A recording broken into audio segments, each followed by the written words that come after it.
Well, 2023 was a year where everyone has managed to beat the odds. From Bitcoin to gold, from small cap index to the kind of action we've seen in the bond market. There was hardly any wrinkle, so to speak, as long as you stayed invested. The only thing I would say has underperformed in 2023 is actually cash and disbelief. If you're sitting on cash, well, you've not participated. If you're in a disbelief and if you're worried about Newton's law of gravity, which is that everything that goes up comes down, then you underperform. So will the party continue for 2024? Are we in for another good year? How is the line of sight looking ahead of elections, and what are the spots of concern and where are pockets of opportunity? Let's take that conversation forward with none other than Hiren Ved of Alchemy to understand that what could be his template of investing for 2024 could be. So what a fantastic year it's been. I mean, you've been investing for so many years, more than 2.5 decades now. I think 2023 in a sense has been a record year of all sorts. Yeah, it does. I mean, because 2022 was so tough, right? The small cap index was down 14%. Nifty was up only 4% or 5%. So obviously when you come off a low base, things look pretty good, and I think the first quarter of this calendar year was not that great. So we started Feb-March at a low, and then from April we've seen a significant lift off. So yeah, I mean, can't complain. It's been a great year, Nikunj. And you know, I know there is this popular perception that people have that markets have run up very aggressively. Everything has become very expensive, right? I mean, yeah, when you have this kind of an unabated run, 7-8 months on a trot, there are always some areas where there could be euphoric moves. But if you step back, and I was looking at the numbers, right? The total market cap of the Nifty 500 in March 2020, just before COVID, right, was about 100 trillion. Total market cap of the Nifty? Nifty 500. Okay, Nifty 500, okay. The top 500 companies of this country, right? Which is a fair representation of, it's like 85%, 90% of the market, right? Was about 100 trillion, 100 lakh crore, right? Today, where we stand, it's at 325 trillion. Okay. So we've seen a market cap increase of 3x. In just 1 year? In about 3.5 years. From COVID? From COVID, low. Just, you know, 31st March 2020 to December here, right? So we've gone up 3.25x as a broad market. And in that, COVID shutdown, COVID recovery, wars, interest rate, oil prices, you name everything, right? Now, interestingly, if you take the total aggregate profits of the top 500 companies in March 2020, we were at about 3,63,000 crores, roughly around, let's say 4 lakh crores to round it off, right? First half this year, we did 6.5 lakh crores. If I just annualize it, usually the second half is better in India, you're talking about 13 lakh crores.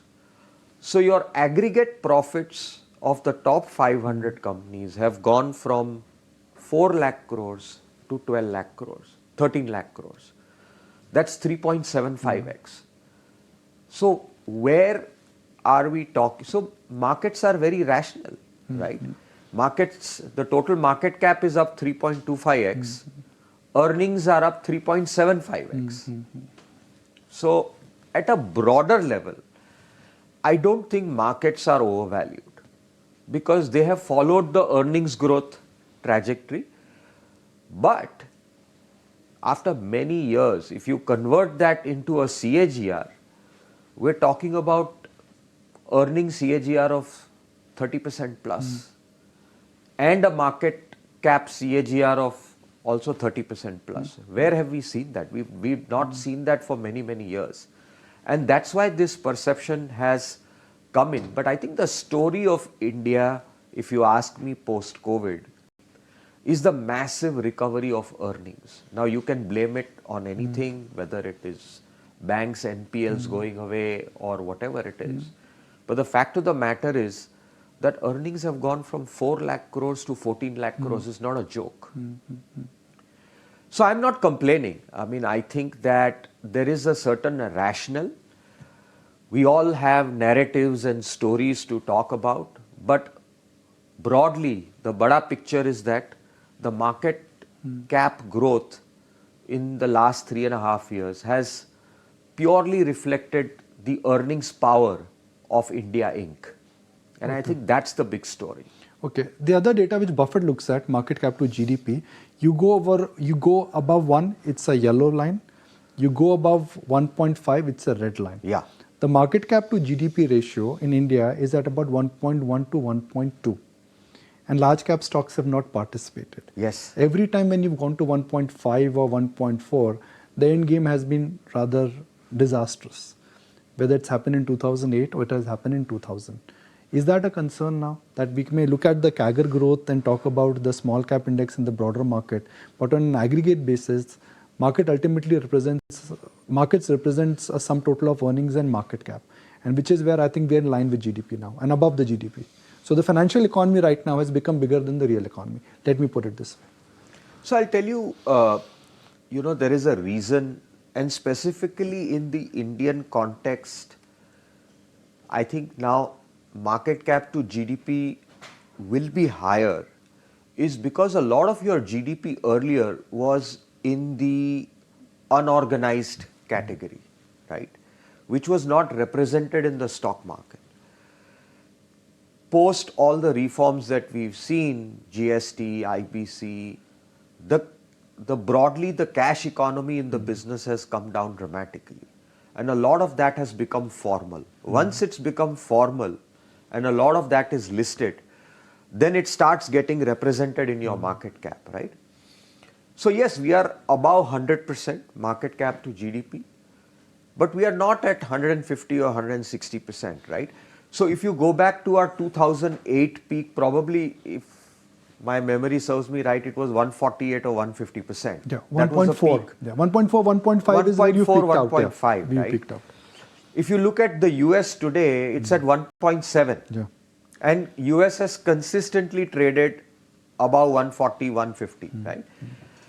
So yeah, I mean, you are not very cheap at all by any standards, right? But when do you get cheap? You get cheap when there is a crisis. We were cheap during COVID. But you can't expect every year because you want to invest money, the market should be like dirt cheap, right? So those opportunities come once in 5 or 10 years when the market really, when you'll get market cap to GDP at 60% or 70%. But those are factors that you can't predict. So at 110, I think it shows that, it's a healthy ratio. We are not way overpriced, but neither are we in deep value territory either, right?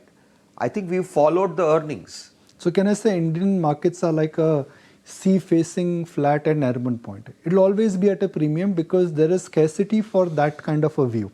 And that is India for you. Yes. Once in a while, once in 3 years, once in 5 years, because of external circumstances like geopolitical tension or COVID, there could be a fire sale. Yes. But in general, the approach has to be that India, in terms of in positioning, is a sea-facing flat and Nariman Point, which will trade at a premium. Absolutely. Okay. I have no doubt about that in relative terms, India is better placed. Our macros have never been that good. And India Inc.'s balance sheets are delevered. Earnings capacity has come back. So why should we trade at a discount? I mean, there's no reason to do that, right? So are we at fair value or are we trading at a premium? Depends on your time horizon. Okay. If you ask me, next 6 months, maybe the small and mid caps are at a premium to long-term averages. Nifty, not necessarily, right? Because I think the large caps have probably trailed the small and mid caps. But that happens. But if you ask me with a 3 to 5 year perspective, I think we are fair. We are not at a premium. Because I do believe that earnings could continue to compound at healthy double digits. Now, whether it's for the Nifty 15% and for the broader markets, it's higher, only time will tell. But I think there is greater certainty and probability that the earnings should compound at a pretty healthy rate. So you're not looking at raising cash or changing your portfolio mix for 2024? No. Why is that? Because I believe in the long-term story. And Nikunj, we all forget that in a solid structural bull market like we saw between, let's say, 2003 to 2007, and I was looking at the data, every single calendar year, because we are talking calendar year now, and you're asking me about 2024, right? I mean, well, you know, there is always a possibility you could have a moderate year after a good year. But if you look at the data, 2003 calendar, 4, 5, 6, 7, all 5 years you had positive double-digit returns. All 5 years, right? Except for 1 year, I think, which was immediately after, I think 2003 was like a 70% kind of a year, and then you had a 8-9% positive year. And after that, it was all 25-35% year after year after year. So I think why, and I'm not saying that this will repeat, but I'm saying that this has happened in the past, right? So could you have a moderate year? Yes. Very difficult to predict. But I think you don't invest year by year. You invest with a slightly longer term horizon. And I think the future is very, very positive. So why should I raise cash? As to your question of have you changed portfolios, I think the change in leadership became quite evident, you know, last year and the year before. And as I've said before, that it looks very similar to the bull market of 2003 to 2007-8, where similar kind of sectors are leading today, right? So domestic cyclicals, auto ancillary, cap goods, manufacturing, cement, real estate. It looks very similar, right? Hotels, metals, right? And to that you can add defense and EMS, because in every cycle there are new players that emerge, or renewables, as whatever you would want to call it, right? But broadly in that whole bucket of manufacturing or industrial cyclicals, whatever you want to call it, is where the leadership is in this bull market. And I think that, you know, we have to embrace and we have to recognize that change. And I think the market leadership is telling you, right? I mean, the best performing stocks have been PSUs. Do you think the party will continue or the rally will continue? In PSUs? longer term, yes. Near term, I think we've seen a very parabolic rise in many of these stocks, right? So there could be over enthusiasm, euphoria, which could have set in the short run. But an entire asset class doesn't move like this until and unless there is a good reason for it to happen, because markets are not irrational. We could wish it away. You know, PSUs have been a bad name for a long time. The ugly ducklings have become the swans now. Let me put it this way. Well, Mr. Modi, on the floor of the house, told everybody that don't ignore PSUs, right? So it's at our peril that we ignore it. So I think, yes, longer term, the way their balance sheets have improved, I think general policy has been quite supportive to creating value in PSUs. But again, I would not have a broad brush that just because you're a PSU. Today what's happening is that anything that is a PSU is going up, right? I mean, like, that's not going to sustain. What do you like in PSUs? Where have you invested? So I'll tell you where we have invested is largely our participation has been in defense, Okay. right? Because that was a very clear area where unlikely that while the private sector will also benefit from greater participation, but I think the big monopolistic players are always going to remain the big PSUs, right? So HAL, the BELs, the BDLs of the world, you're not going to be able to replace that for strategic reasons. It's not going to happen. So I think that's, to my mind, where we've participated the most. We do have some exposure to the renewable financiers. PFC, RFC both? Yeah, in our offshore fund, we have some exposure to REC and NTPC. But I think our quant strategies have wholeheartedly participated in the entire PSU pack, right? Because, you know, quants don't have any emotions, they don't have past biases like we have as active investors. It's very difficult to switch gears. Though on the active side, as I said, we have participated largely in defense, but our quant strategies have done phenomenally well by participating in the PSU pack. At what would be the tipping point at which you would say that I'm going to grab my gains in PSUs? What is the matrix you would use? Would you use valuations as a matrix? Would you use the environment as a matrix? Till how long do you think this rally will continue? Look, I think these kind of leadership doesn't get over in a year, 2 years.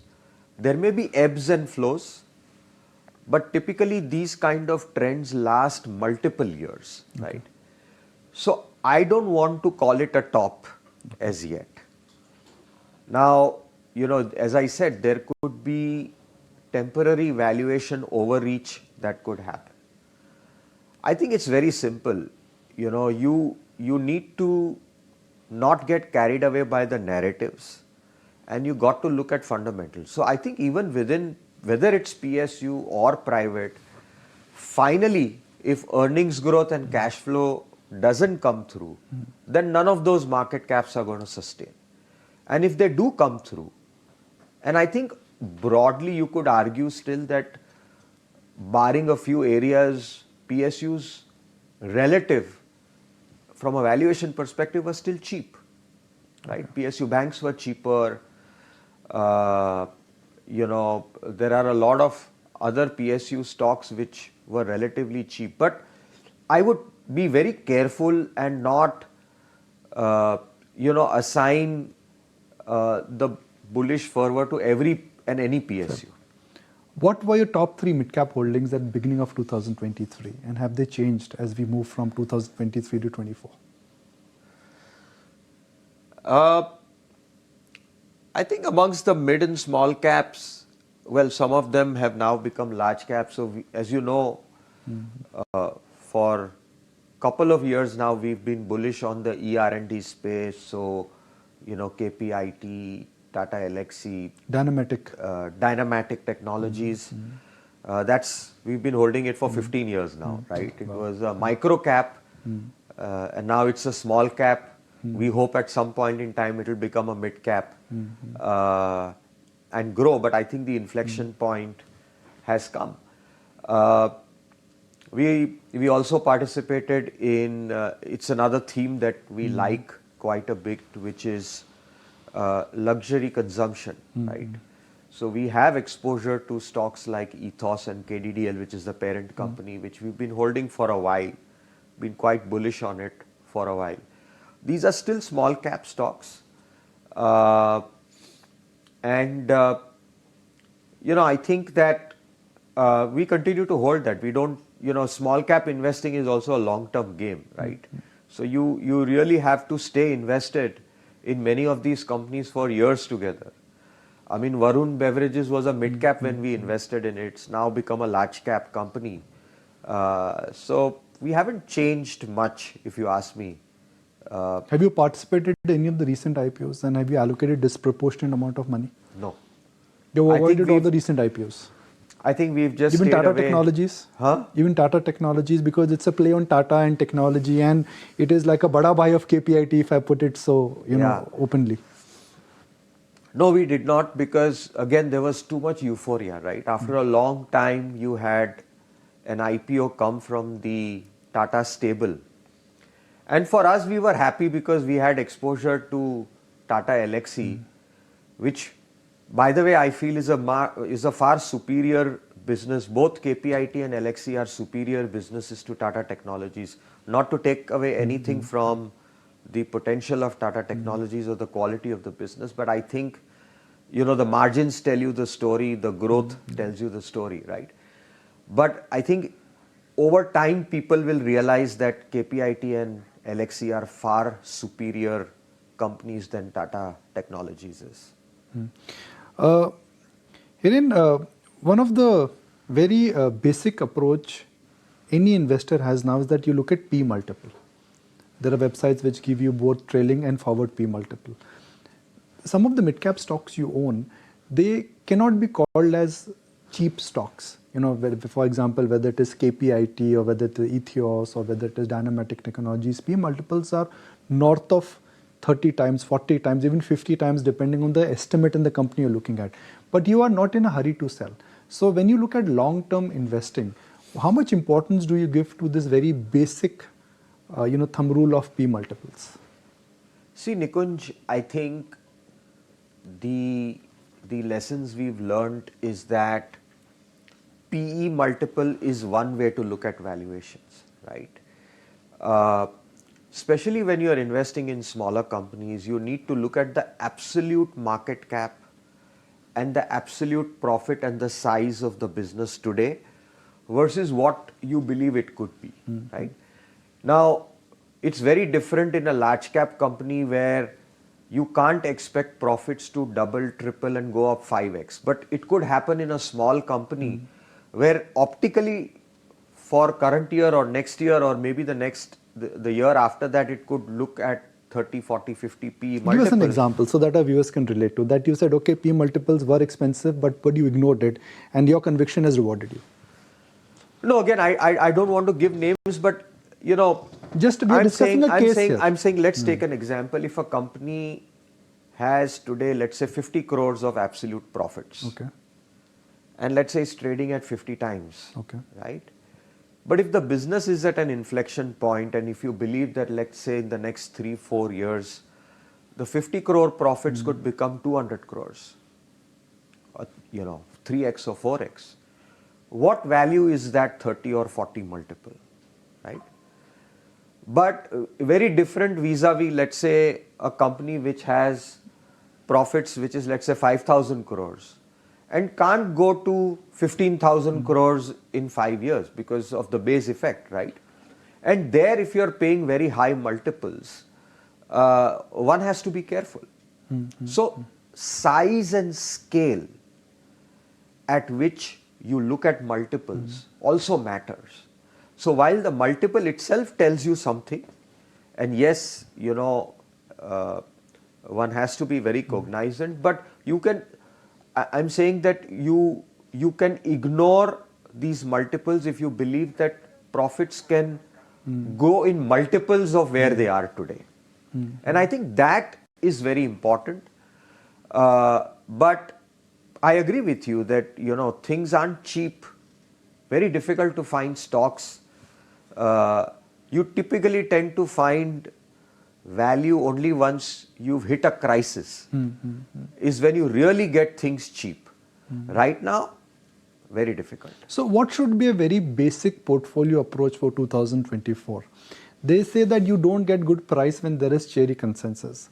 Our good old common friend late Rakesh Jhunwala, he would use this line that bull markets always climb the wall of worry, they come down on ray of hope. And I see a lot of hope around. When there's a lot of hope, it means cherry consensus and bad pricing. Are we in that stage of the market? Well, Nikunj, it's good to be skeptical, it's good to be cautious. Yes, there is consensus belief. But that doesn't mean that we can't have a fantastic bull run, right? People forget what happened in Japan. So don't be contrarian for the sake of being Yeah, contrarian. just don't. I mean, I just detest the fact that just because we've had a good year, right, we should become contrarian and raise cash. Yeah, but be cautious, don't get carried away. You know, have reasonable expectations of returns, and you could always have a tough year, right? I mean, who expected 2022 to be tough? The world is a dangerous place. We're seeing a lot of geopolitical events happen. But, you know, I don't want to be bearish just because it sounds to be good, because after a great Sounds year, intellectually right to be bearish intellectually right now. right? I mean, I think we are in a good phase of the market. Let's be confident and prepare for the worst, right? And I think ultimately the best insurance policy, I tell my clients, the best insurance policy that you have against any unforeseen risks is the inherent quality of the companies that you invest in. Because even if there is a temporary fall in value, it'll come back. But if the inherent quality of the businesses is not great, then you could have a permanent loss of capital, which is what you don't want. You don't want permanent loss of capital. Temporary loss of value is possible in the market. You know, you can't wish that away. It's part of the game. Now, if you tell me after a 60% rise in small caps and a 40% rise in mid caps, are we going to repeat something like that? Well, you could argue no, right? But as I said, if you look at the numbers from 2003 to 2007, every single year was a double-digit return. So it could or it could not be, but I think I continue to be extremely bullish for the next couple of years. There is no reason to be bearish. You should be mindful of what you buy, at what price you buy, and I think you'll have to keep a long-term horizon to. But I think the kind of wealth, Nikunj, that we will make in this cycle is going to be unbelievable. Is there a number you're chasing? I don't know. I don't want to. The fun in this is to play the game, right? But Gordon Gekko said on Wall Street, every man has a number. What is Hiren Ved's number? About what? I mean, every man is chasing a number in life. I have no number. No right? numbers. No numbers. Let's wrap it up with just two final questions. Where do you see a 20% earnings visibility for next 5 years? It could be between 15 to 20% kind of an earnings visibility for next 5 years. CAGR. You know, markets may go up and down, prices may go up and down. So whether earnings they move first or whether it is prices they move first, that's how markets would move. But in your portfolio companies or in the companies which you own, where do you see a 15 to 20% CAGR visibility for 3 to 5 years? Just three names. I won't give names, but I'll tell you areas that look, I think discretionary consumption at the top end, if you have a good company, I think you can compound at 15-20. What is good company at the top end of discretionary spend? Because there are a lot of ways to perhaps bet on that theme. You bought into Indian hotels, you bought into Ethios, you bought into a lot of other discretionary. See, Indian hotels, again, these are names, so, all SEBI we'll have the disclosure, of course, that we have investments in these companies and people should do their own research. But, liquor companies, I think real estate, if you ask me, real estate is coming out of a 10, 12-year bear market, right?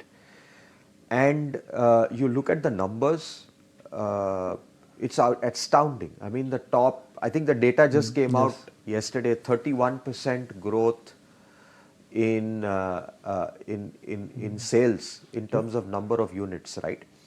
And you must understand that, as India gets wealthy, right? I mean, a 500,000, 2,000 crore market cap company is becoming 5, 7, 10,000 crore market cap company. Usually in India, the promoter owns somewhere between 30 to 50% of his business. Suddenly, he goes from becoming a 250 crore or a 1,500 crore worth family to a 3,000, 5,000 crore worth family, right? And the first thing when people make money is to buy a better house, a bigger house, right? Now the top 100 companies buy houses in London or elsewhere, but you know, the kind of wealth that India is going to create at a broader scale, you can't not be but bullish on real estate. Right? Real estate, discretionary spend, within that tourism, hospitality, experience-based businesses. It could really be travel tourism or perhaps luxury, luxury retailing, you know. That's one theme. Any other theme? Anywhere where premiumization can happen, you can, I think, you know, you could see solid compounding for the next couple of years.